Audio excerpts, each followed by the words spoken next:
जय माता दी। आज हम माता रानी की बहुत बड़ी भक्त तारा रानी की कहानी सुनेंगे। एक राजा था जिसका नाम ईश्वर था। वह माँ भगवती का बहुत बड़ा पुजारी था। वह रात दिन माँ दुर्गा की पूजा किया करता था।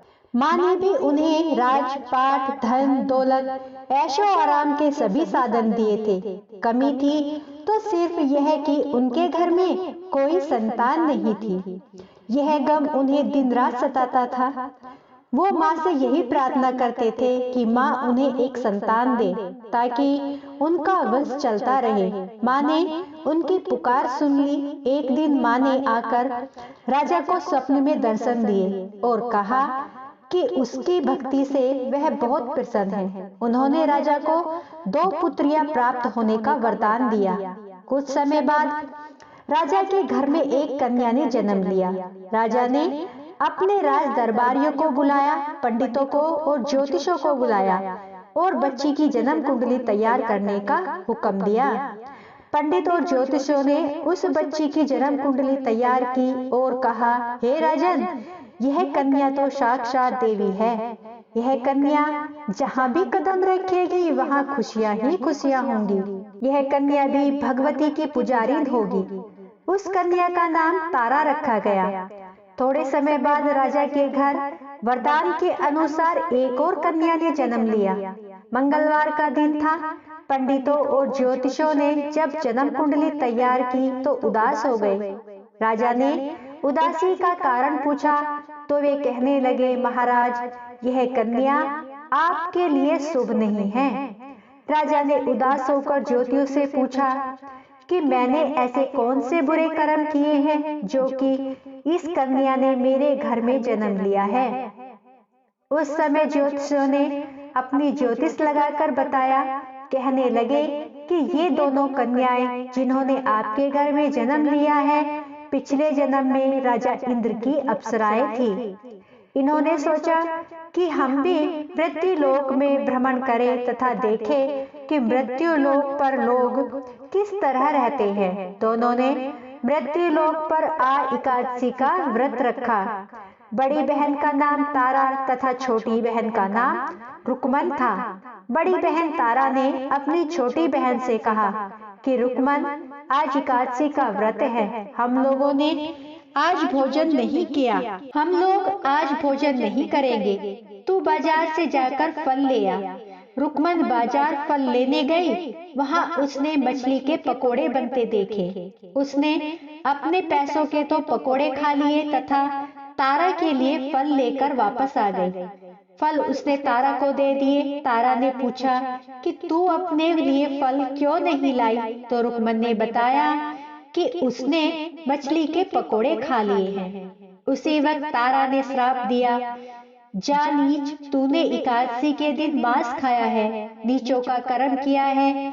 जा, मैं तुझे श्राप देती हूँ, तू नीचों की जून पाए। छिपकली बनकर सारी उम्र मांस ही कीड़े मकोड़े खाती रहे। उसी शहर में एक ऋषि गुरु गोरख अपने शिष्यों के साथ रहते थे। उनके शिष्यों में एक चेला तेज स्वभाव तथा घमंडी था। एक दिन वो घमंडी शिष्य पानी का कमंडल भरकर खुले स्थान में एकांत में जाकर तपस्या पर बैठ गया। वो अपनी तपस्या में लीन था। उसी समय उधर से एक प्यासी कपिला गाय आ गई। उस ऋषि के पास पड़े कमंडल में पानी पीने के लिए उसने मुंह डाला और सारा पानी पी गई। जब कपिता गाय ने मुंह बाहर निकाला तो खाली कमंडल की आवाज सुनकर उस ऋषि की समाधि टूट गई। उसने देखा कि गाय ने सारा पानी पी लिया था। ऋषि ने गुस्से में आकर उस कपिला गाय को बहुत बुरी तरह चिमटे से मारा। वह गाय लहूलुहान हो गई। यह खबर गुरु गोरख को मिली। उन्होंने जब कपिला गाय की हालत देखी तो उस ऋषि को बहुत बुरा भला कहा और उसी वक्त आश्रम से निकाल दिया।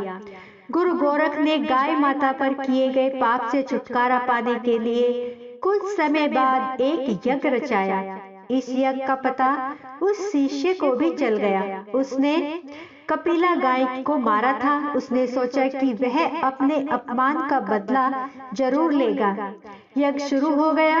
उस चेले ने एक पक्षी का रूप धारण किया और चोंच में सर्प लेकर भंडारे में फेंक दिया, जिसका किसी को पता न चला।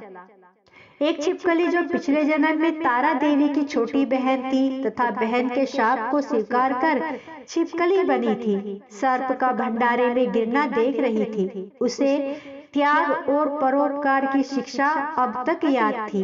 वह भंडारा होने तक घर की दीवार पर चिपकी समय की प्रतीक्षा करती रही। कई लोगों के प्राण बचाने हेतु उसने अपने प्राण न्यौछावर कर लेने का मन में ही निश्चय किया। अब खीर भंडारे में दी जाने वाली थी। बांटने वालों की आंखों के सामने वह छिपकली दीवार से कूदकर कढ़ाई में जा गिरी।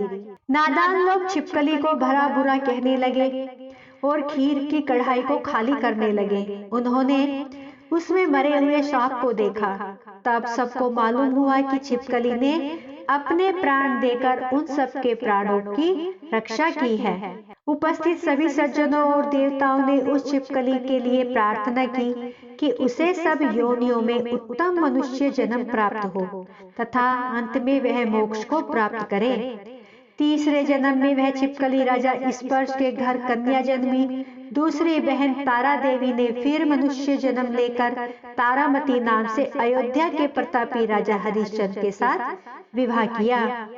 राजा स्पर्श ने ज्योतियों से कन्या की कुंडली बनवाई। ज्योतिषियों ने राजा को बताया कि कन्या आपके लिए हानिकारक सिद्ध होगी, इसका सगुन ठीक नहीं है, अतः आप इसे मरवा दीजिए। राजा बोले, लड़की को मारने का पाप बहुत बड़ा है, मैं उस पाप को नहीं कर सकता। तब ज्योतिषियों ने विचार करके राय दी, हे राजन, आप एक लकड़ी के संदूक में ऊपर से सोना चांदी जड़वा दें, फिर उस संदूक के भीतर लड़की को बंद करके नदी में प्रवाहित कर दीजिए। सोने चांदी से जड़ा हुआ संदूक अवश्य ही कोई लालच से निकाल लेगा और आपकी कन्या को भी पाल लेगा। आपको किसी प्रकार का पाप भी नहीं लगेगा। ऐसा ही किया गया और नदी में बहता हुआ संदूक काशी के समीप एक भंगी को दिखाई दिया। वह संदूक को नदी से बाहर निकाल लाया। उसने जब संदूक खोला तो सोने चांदी के अतिरिक्त अत्यंत रूपवान कन्या दिखाई दी। उस भंगी के कोई संतान नहीं थी। उसने अपनी पत्नी को वह कन्या लाकर दे दी तो पत्नी की प्रसन्नता का ठिकाना न रहा। उसने अपनी संतान के समान ही बच्ची को छाती से लगा लिया। माँ भगवती की कृपा से उसके स्तनों में दूध उतर आया। पति पत्नी दोनों ने प्रेम से कन्या का नाम रुक्को रख दिया। रुक्को बड़ी हुई, उसका विवाह हुआ। रुक्को की सास महाराजा हरिश्चंद्र के घर सफाई आदि का काम किया करती थी। एक दिन वह बीमार हो गई। रुक्को महाराजा हरिश्चंद्र के घर काम करने के लिए पहुंच गई। महाराज की पत्नी तारामती ने जब रुक्को को देखा तो वह अपने पूर्व जन्म के पुण्यों से उसे पहचान गई। तारामती ने रुक्को से कहा, हे बहन, तुम मेरे यहाँ निकट आकर बैठो। महारानी की बात सुनकर रुक्को बोली, रानी जी, मैं नीच जाति की भंगिन हूँ, भला मैं आपके पास कैसे बैठ सकती हूँ। तब तारामती ने कहा, बहन, पूर्व जन्म में तुम मेरी सगी बहन थी। एकादशी का व्रत खंडित करने के कारण तुम्हें छिपकली की योनि में जाना पड़ा। जो होना था सो हो चुका। अब तुम अपने इस जन्म को सुधारने का उपाय करो तथा भगवती वैष्णव माता की सेवा करके अपना जन्म सफल बनाओ। यह सुनकर रुक्को को बड़ी प्रसन्नता हुई और उसने उपाय पूछा। रानी ने बताया कि वैष्णव माता सब मनोरथों को पूरा करने वाली है। जो लोग श्रद्धा पूर्वक माता का पूजन व जागरण करते हैं, उनकी सब मनोकामना पूर्ण होती है। रुक्को ने प्रसन्न होकर माता की मनोती करते हुए कहा, हे माता, यदि आपकी कृपा से मुझे एक पुत्र प्राप्त हो गया तो मैं भी आपका पूजन व जागरण करवाऊंगी। माता ने प्रार्थना स्वीकार कर ली। फलस्वरूप 10वें महीने उसके गर्भ से एक अत्यंत सुंदर बालक ने जन्म लिया। परंतु दुर्भाग्यवश रुक्को को माता का पूजन जागरण कराने का ध्यान न रहा। जब वह बालक 5 वर्ष का हुआ तो एक दिन उसे माता चेचक निकल आई। रुक्को दुखी होकर अपने पूर्व जन्म की बहन तारामती के पास आई और बच्चे की बीमारी का सब वृतांत कह सुनाया। तब तारामती ने कहा, तू जरा ध्यान करके देख कि तुझसे माता के पूजन में कोई भूल तो नहीं हुई। इस पर रुक्को को 6 वर्ष पहले की बात याद आ गई। उसने अपराध स्वीकार कर लिया। उसने फिर मन में निश्चय किया कि बच्चे को आराम आने पर जागरण अवश्य करवाएगी। भगवती की कृपा से बच्चा दूसरे दिन ठीक हो गया। तब रुक्को ने देवी के मंदिर में ही जाकर पंडितों से कहा कि मुझे अपने घर माता का जागरण कराना है, अतः आप मंगलवार को मेरे घर पधार कर कृतार्थ करें। पंडित जी बोले, अरे रुक्को, तू यही 5 रुपए दे जा, हम तेरे नाम से मंदिर में ही जागरण करवा देंगे। तू नीच जाति की स्त्री है, इसलिए हम तेरे घर आकर देवी का जागरण नहीं कर सकते। रुक्को ने कहा, हे पंडित जी, माता के दरबार में तो ऊंच नीच का कोई विचार नहीं होता। वे तो सब भक्तों पर समान रूप से कृपा करती हैं, अतः आपको कोई ऐतराज नहीं होना चाहिए। इस पर पंडितों ने आपस में विचार करके कहा कि यदि महारानी तुम्हारे जागरण में पधारे तब तो हम भी स्वीकार कर लेंगे। यह सुनकर रुक्को महारानी के पास गई और सब वृतांत कर सुनाया। तारामती ने जागरण में सम्मिलित होना स्वीकार कर लिया। जिस समय रुक्को पंडितों से यह कहने के लिए गई कि महारानी जी जागरण में आएंगी, उस समय सेन नाई वहां था। उसने सब सुन लिया और महाराजा हरिश्चंद्र को जाकर सूचना दी। राजा को सेन नाई की बात पर विश्वास नहीं हुआ। महारानी भंगियों के घर जागरण में नहीं जा सकती। फिर भी परीक्षा लेने के लिए उसने रात को अपनी उंगली पर थोड़ा सा चीरा लगा लिया, जिससे नींद न आए। रानी तारामती ने जब देखा कि जागरण का समय हो रहा है परंतु महाराज को नींद नहीं आ रही है, तो उसने माता वैष्णो देवी से मन ही मन प्रार्थना की कि हे माता, आप किसी उपाय से राजा को सुला दें ताकि मैं जागरण में जा सकूं। राजा को नींद आ गई। तारामती रोशनदान से रस्सी बांधकर महल से उतरी और रुक्को के घर जा पहुंची। उस समय जल्दी के कारण रानी के हाथ से रेशमी रुमाल और पाव से पायल रास्ते में गिर पड़ी। उधर थोड़ी देर बाद राजा हरिश्चंद्र की नींद खुल गई। वह भी रानी का पता लगाने निकल पड़ा। उसने मार्ग में कंगन और रुमाल देखा। राजा ने दोनों चीजें रास्ते से उठाकर अपने पास रख ली और जहां जागरण हो रहा था वहां जा पहुंचा। वह एक कोने में चुपचाप बैठकर दृश्य देखने लगा। जब जागरण समाप्त हुआ तो सबने माता की अरदास की। उसके बाद प्रसाद बांटा गया। रानी तारामती को जब प्रसाद मिला तो उसने झोली में रख लिया। यह देख लोगों ने पूछा, आपने प्रसाद क्यों नहीं खाया? यदि आप न खाएंगे तो कोई भी प्रसाद नहीं खाएगा। रानी बोली, तुमने प्रसाद दिया वह मैंने महाराज के लिए रख लिया, अब मुझे प्रसाद दे दे। अब की बार प्रसाद ले तारा ने खा लिया।